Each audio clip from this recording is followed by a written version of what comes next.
It's game day here in the Explorers Den, and we are fired up, Rock. First, I think we want to give a shout out, very important Veterans Day, to all those veterans and our families, friends that we know and love. Shout out to my pop.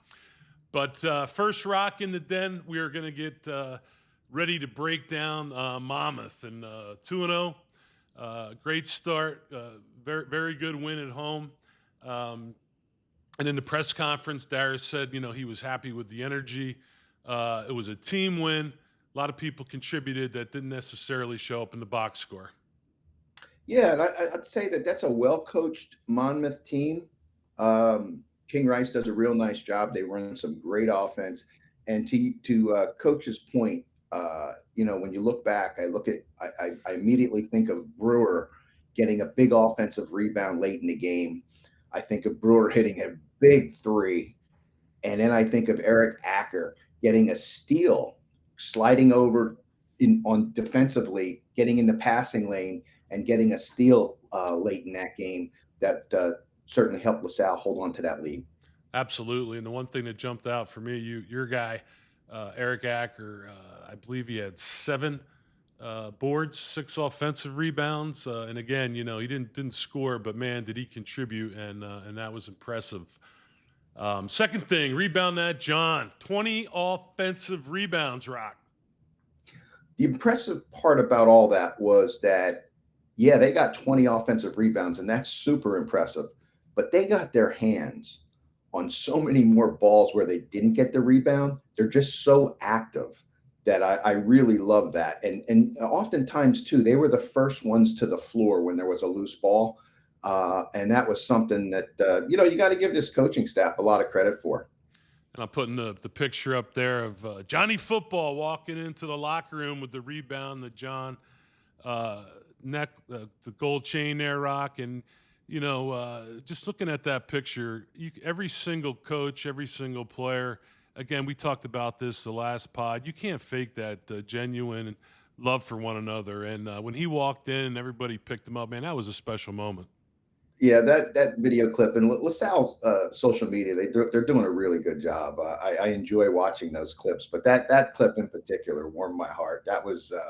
That's right there is what it's all about. That's what it's all about, and I get to sit by him. I like to spend about half the game behind the bench, and I sit by him, and you can just see how much the players love him, and that's great. Let's talk about the defensive end, Rock. Darius said in the press conference, King Rice, Monmouth, excellent coach team, and they were tough to defend. Yeah, it's kind of funny. I'll share a little story with you that I haven't shared with you. I actually called you to share Rock, this there's with me, no but secrets in this den. Come on now. I called this to share this with you on your way home, but I think you were defending yourself, trying to stay alive at a little gas station incident you had in the city of Philadelphia. But Little touch and go, little touch and go. Some guys wanted some cash. They wanted some let, cash. let me get above and beyond all that.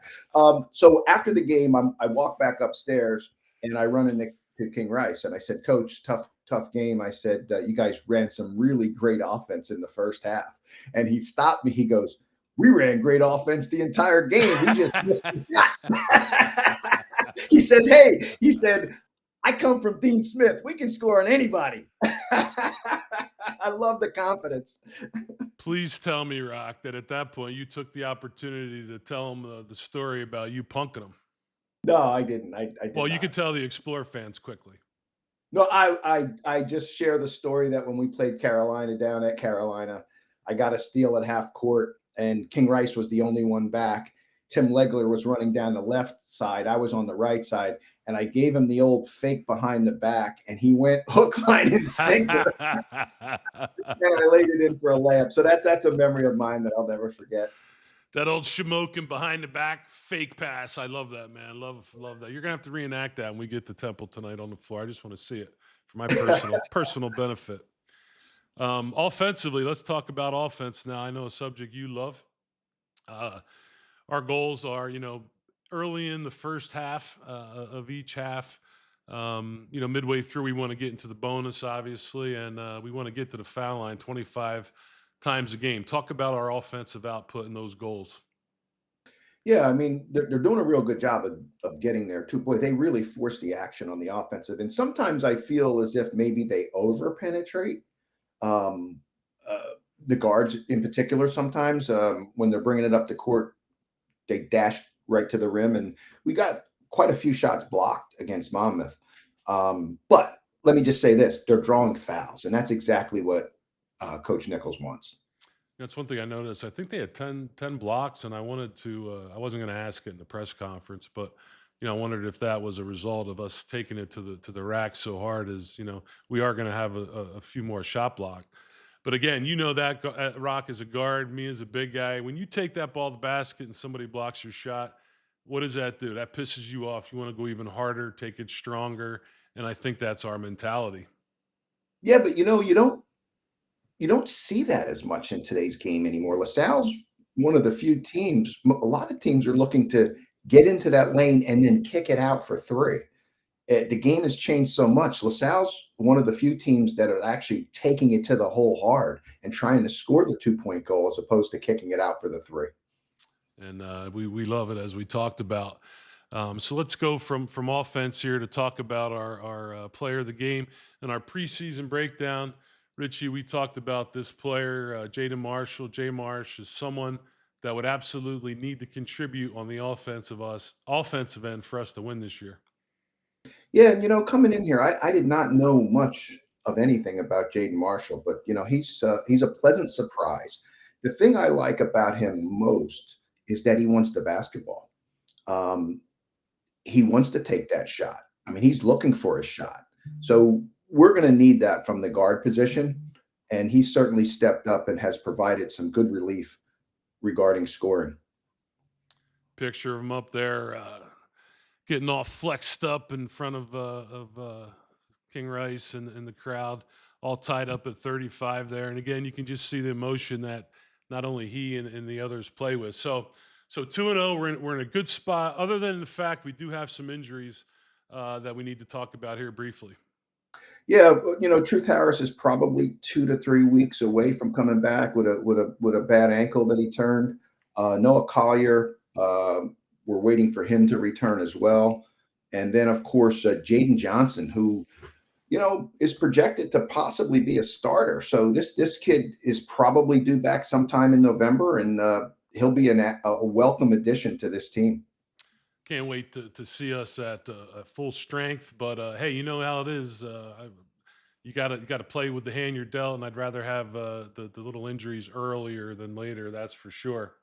Got to bring this up, Rock. Uh, we've talked about Coach Nichols' philosophy throughout. Everybody knows it, but something happened at the press conference that I want to bring up briefly here. I think that just sets the tone for everything. It was at the end of the press conference, and one of the media members, I don't know who it was, maybe it was me. I thought it'd be a nice segue to the end. I said, "Hey, we have Temple coming up Tuesday down Broad Street." And man, he looked at me and he said, "Listen," and he was very stern. He said, media outside sources like to focus on the past, like to focus on the future. He said, "What I'm thinking about right now is getting these guys a meal, getting them some treatment, meeting with Justin Ray, think about our lift in the morning." And he said, our our mentality when they walk into this arena tomorrow morning. And man, I didn't like getting bitch slapped. I got to be honest with you, but I love the answer. I love the answer because it's just all business, Rock. Well, how often do we hear people say, not many of us live in the moment anymore? Oh, And basically, that's pretty much what he's saying. what a We're going great to live, lesson! What a great we're going to lesson! live in the moment. We're going to enjoy the win. We're going to recover. And to your point, he's like, I want to see how they approach coming into lift. I want to see if they have the right attitude, right? So look, I think Coach Nichols is and his staff, they're pushing all the right buttons right now. And he's one of the finer young coaches in America. And just appreciative that we have this access to him and the staff and the players. It's a great time to be a part of this program, and I feel real fortunate. But we have to talk about Temple now, man. The cherry and the white. I think you dislike them as much as I do, but is there a better feeling on a any day, Tuesday, Rock, when you get done with the shoot around and you're getting in the vans or the bus to go down Broad Street to take on Temple? Yeah, it's a close rival. These guys, back when I played, we played summer. We were playing summer leagues and everything with these guys, so there was a big familiarity with the personnel. But Temple's one of those teams I always look forward to playing. 2 years ago at Temple, we had that triple overtime game. I was fortunate enough to do it, Kale, and it was one of the best games that I've ever been associated with. So I'm looking forward to tonight. I think Coach Nichols and LaSalle's first Big Five game. I'm anxious to see how they approach that. Because let's be honest, you can say what you want, but it was different when we played. Like you said, we played in the summers. There was a personal rivalry, but it's still the Big Five, and it's like tournament time, A10 tournament, NCAA tournament. There's a different intensity level. Just speak to that quickly. Give some advice to our guys tonight going into a Big Five matchup. Well, there's a lot of personal pride. I mean, the what that Big Five emblem represents, and I still wake up days and just so proud that I can say that I've been a part of it. It just means so much to Philadelphia basketball in particular. But those who know, they know. Great point. So let's talk specifically now about Temple. We both watched them play their first game. Your overall thoughts on their style of play? They'll get up and down the floor with you. They've got some athletes on the floor. You look at number 25, Aiden Tobiasen. This is a guy that can score points in bunches. Um, I think they're relying heavily on him to carry a lot of their scoring load this year. He's long. He can defend. He can put the ball on the floor and get to the basket. So he'll be a tough guard for LaSalle tonight. He is going to be a tough guard. And the other player they have transferred, he started at Rutgers, very very successful there. Then at Nebraska, who didn't have as much success, but we know how that goes. Gavin Griffiths, 6'7" junior guard. He is going to be a handful too. Yeah, you got to keep your head on a swivel with him because he likes to go back door looking for that alley oop dunk. Very athletic. Again, can step out and shoot the three. I think you want to force him if you're LaSalle to put that ball on the floor.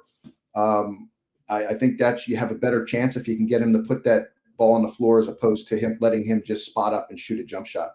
So their two guards are obviously their firepower, and then inside number 11, Babatunde Duradola, 6'8" sophomore, big inside. I'm going to call him their Dennis Rodman. He's the guy inside, doing all the hard work, getting the Dennis rebounds, Rodman, wow. keeping the ball alive. Dude, I hope we don't Um, show up tonight and they have a Dennis Rodman. We're gonna be in trouble. well, he can score a little better than Dennis Rodman. Let me just say that. So LaSalle's going to have to put a body on him and keep him away from the rim. So okay, so we know their style of play. We know their three better players. Now let's talk about Temple keys to the game for victory for the Explorers. Before we start to the keys, Rock, I will say last year Temple was 12-2 at home, so they do play. They defend their home court well. Yeah, they do, and I think key number one, we got to be the tougher team, and that's going to be that might be on the keys every game for us, and I think it's something that Coach Nichols is preaching, and LaSalle takes pride in being tough, and you just watch the level of intensity that they play with. That second half against Monmouth, they got after it on the offense and defensive end in terms of the rebounds. They were going after every ball, and that just stuff that picks up momentum and that carries over to every player on the team. You're absolutely right. It's contagious. Second key turnover battle. The one thing Temple did well last year and in the first game, they usually keep it around 10, 11 turnovers. Yeah, that's important for LaSalle, especially being down a guard. We gotta take care of the basketball. And we talked also about assist to turnover ratio. High turnovers, low assists, you're probably going to lose the game. High assists, low turnovers, you got a really good chance of winning the game. So That's a big key. And then our last key, we got to fly around. Temple's going to spread it out. Again, we've shown that we're going to change coverages on ball screens and stuff as we did in the second half of that Monmouth game. But tonight we're going to really need to fly around and wear them down again. Yeah, I'll just go back to what I said earlier. Flying around is getting, even if you don't get the rebound, you get your hand on every ball. You're first to the floor. And LaSalle did a real nice job against Monmouth of what Coach Nichols referred to as flying around. Rock, great opportunity to go 3-0, but we're going to live in the present today. We're going to live in the present. We're going to pregame meal. We're going to shoot around, focus in on our assignments before the game, and our guys are going to come out, play possession by possession. I have a really good feeling at the end of the night we're going to be 3-0. So as we always end our Explore Game Day podcast, Richie, we always say, baby, go Go Explorers. Explorers.